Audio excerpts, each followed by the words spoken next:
ಎಲ್ಲ ಸ್ನೇಹಿತರೆ ನಮಸ್ಕಾರ. ನೋಡಿ, ಇತ್ತೀಚಿನ ದಿನಗಳಲ್ಲಿ ಹಲವಾರು ಕಾರಣಗಳಿಂದ ಯೂಟ್ಯೂಬ್ ಅಲ್ಲಿ ವಿಡಿಯೋಗಳನ್ನ ಮಾಡಲು ಆಗ್ತಾ ಇರಲಿಲ್ಲ. ಆದ್ರೆ ವಿಷಯಗಳು ಬೇಕಾದಷ್ಟು ಇದ್ರೂ ಕೂಡ ವಿಡಿಯೋಗಳನ್ನ ಮಾಡಕ್ಕೆ ಆಗ್ತಾ ಇಲ್ಲ. ಇರ್ಲಿ ಸ್ನೇಹಿತರೆ, ಏನಪ್ಪಾ ಅಂದ್ರೆ ಇನ್ನೇನೋ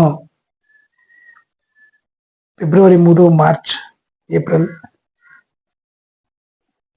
ದಿನಗಳಲ್ಲಿ ನಮ್ಮ ಹಳ್ಳಿಗಳಲ್ಲಿ ಹಲವಾರು ಗ್ರಾಮ ದೇವತೆ ಹಬ್ಬಗಳನ್ನು ನಡತಕ್ಕಂಥ ಒಂದು ಸಂಪ್ರದಾಯ.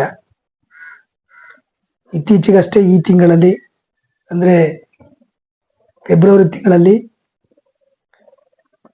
ನಮ್ಮ ಎಚ್.ಡಿ. ಕೋಟೆ ತಾಲೂಕಿನ ಹಲವಾರು ಗ್ರಾಮಗಳು, ಮುಖ್ಯವಾಗಿ ಭೀಮನಕೊಲ್ಲಿ ಮಾದೇಶ್ವರ ಸ್ವಾಮಿ ಜಾತ್ರಾ ಮಹೋತ್ಸವ, ಹಾಗೆ ಅಂತಸಂತೆ ಮಾದೇಶ್ವರ ಸ್ವಾಮಿ ಜಾತ್ರಾ ಮಹೋತ್ಸವ, ಕಂದೆಗಾಲ ಮಾದೇಶ್ವರ ಸ್ವಾಮಿ ಜಾತ್ರಾ ಮಹೋತ್ಸವ, ಎನ್ಬೇಗೂರು ವ್ಯಾಪ್ತಿಗೆ ಸಂಬಂಧಪಟ್ಟಂಗೆ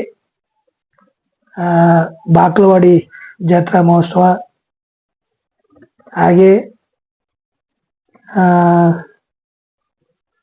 ಹಲವಾರು ಜಾತ್ರೆ ಮಹೋತ್ಸವಗಳನ್ನ ಈ ಒಂದು ಫೆಬ್ರವರಿ ತಿಂಗಳಲ್ಲಿ ಮಾಡ್ತಕ್ಕಂಥ ಒಂದು ಸರ್ವಸಾಮಾನ್ಯ ಆಗಿದೆ ಸ್ನೇಹಿತರೆ. ಇದು ಏನಪ್ಪಾ ಅಂತಂದ್ರೆ, ಜಾತ್ರಾ ಮಹೋತ್ಸವದಲ್ಲಿ ಪ್ರತಿಯೊಬ್ಬ ಜನರು ಒಟ್ಟಾಗಿ ಸೇರಿ ದೇವರ ಹೆಸರಿನಲ್ಲಿ ಭಕ್ತಿಪೂರ್ವಕವಾಗಿ ಒಂದೆಡೆ ಸೇರಿ ಮಾಡ್ತಕ್ಕಂಥ ಒಂದು ಹಬ್ಬ. ನೋಡಿ ಸ್ನೇಹಿತರೆ, ಈ ದೇವರು ಮತ್ತೆ ಮನುಷ್ಯನಿಗೆ ಇರ್ತಕ್ಕಂಥ ಒಂದು ಅಭಿನವ ಸಂಬಂಧ ಏನಪ್ಪಾ ಅಂದ್ರೆ,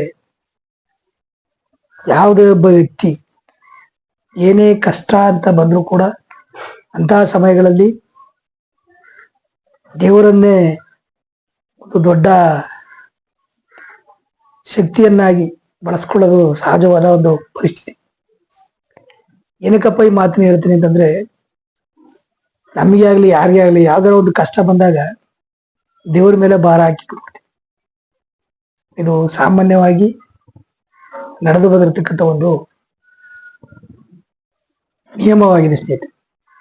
ಹಾಗಾಗಿ ಆ ಒಂದು ಜಾತ್ರೆಗೆ ಹೋಗಿರ್ತಕ್ಕಂಥ ಜನನೂ ಬೇರೆ ಗ್ರಾಮದಲ್ಲಿ ನಡೀತಕ್ಕಂಥ ಅದೇ ದೇವರ ಜಾತ್ರೆಗೆ ಹೋಗ್ತಕ್ಕಂಥ ಪದ್ಧತಿ. ಏನಪ್ಪಾ ಅಂದ್ರೆ, ಅಲ್ಲಿ ಬೇರೆ ಮಾದಪ್ಪ ಇದ್ದೀನಿ, ಇಲ್ಲಿ ಬೇರೆ ಮಾದಪ್ಪ ಇದ್ದೀನಿ ಅಂತಕ್ಕಂಥ ಪದ್ಧತಿ ಬೇರೆ. ಅವ್ರ ಮನಸ್ಸಲ್ಲಿ ಏನಪ್ಪಾ ಅಂದ್ರೆ, ನಮ್ಗೆ ದೇವರು ಒಳ್ಳೇದ್ ಮಾಡ್ಬೇಕು ಅಂತಕ್ಕಂಥ ಒಂದು ಮನೋಭಾವ ಇರ್ಲಿ, ಪರವಾಗಿಲ್ಲ.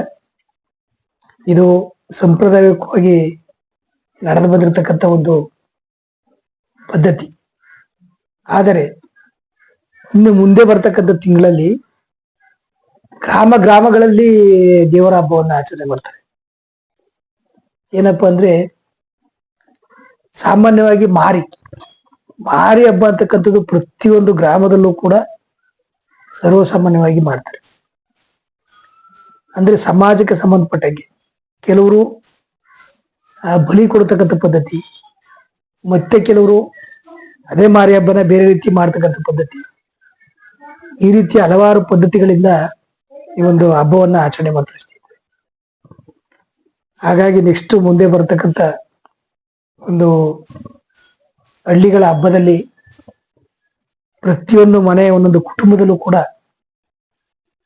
ಅವ್ರದೇ ಆದಂತ ಉರಿ ಹಾಕೋದು ಅಂತ ಹೇಳ್ತಾರೆ ನಮ್ಮಲ್ಲಿ ಹಳ್ಳಿಗಳಲ್ಲಿ.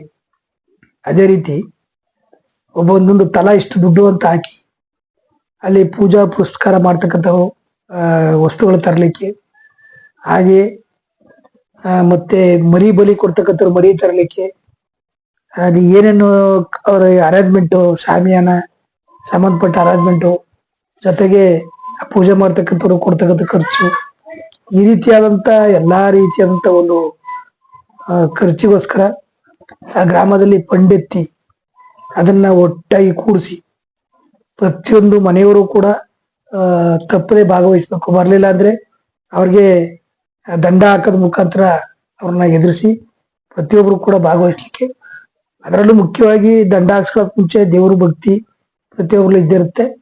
ಎಲ್ಲರೂ ಕೂಡ ಭಾಗವಹಿಸ್ತಾರೆ. ಅದರಿಂದ ಅದು ಭಾಗವಹಿಸ್ತಕ್ಕಂಥ ಪದ್ಧತಿ ಸಾಮಾನ್ಯವಾಗಿ ನಡೆದು ಬರ್ತಾ ಇದೆ ಸ್ನೇಹಿತರೆ. ಹಾಗೆ ಮುಂದಿನ ದಿನಗಳಲ್ಲಿ ಇಂಥ ಒಂದು ಪ್ರಚೋದನಕಾರಿಯಾದಂಥ ಮಾರಿ ಹಬ್ಬಗಳಲ್ಲಿ ಅವುಗಳನ್ನ ತಡೆಗಟ್ಟಬೇಕು ಅಂತಕ್ಕಂಥ ಹೊರಟ್ರೆ ಅವರಿಗೆ ಗೂಸ ಏರ್ಪಡದಂತೂ ಗ್ಯಾರಂಟಿ. ಏನಕ್ಕೆ ಅಂದ್ರೆ ಸ್ನೇಹಿತರೆ, ಈ ಮೂಢನಂಬಿಕೆಯನ್ನು ಹೋಗ್ಲಾಡ್ಲಿಕ್ಕೆ ಎಷ್ಟೇ ಪ್ರಯತ್ನ ಪಟ್ಟರು ಆಗಲ್ಲ. ಯಾಕಂತಂದ್ರೆ ಯಾರು ಅದನ್ನ ಹೋಗ್ಲಾಡ್ಸಕ್ಕೆ ಧ್ವನಿಯತ್ತರೋ ಅವರು ಉಳಿದಿರೋ ಇತಿಹಾಸವೇ ಇಲ್ಲ. ಆದ್ರೆ ಸ್ವಾಭಾವಿಕವಾಗಿ ಮನುಷ್ಯ ತಾವಾಗಿದ್ದು ತಾವೇ ಆಲೋಚನೆ ಮಾಡಿ ನಾವು ಈ ರೀತಿ ಮಾಡಿದ್ರೆ ಸರಿಯಾಗುತ್ತೋ ಇಲ್ಲವೋ ಅಂತಕ್ಕಂಥದ್ದನ್ನ ಮನವರಿಕೆ ಮಾಡ್ಕೊಂಡು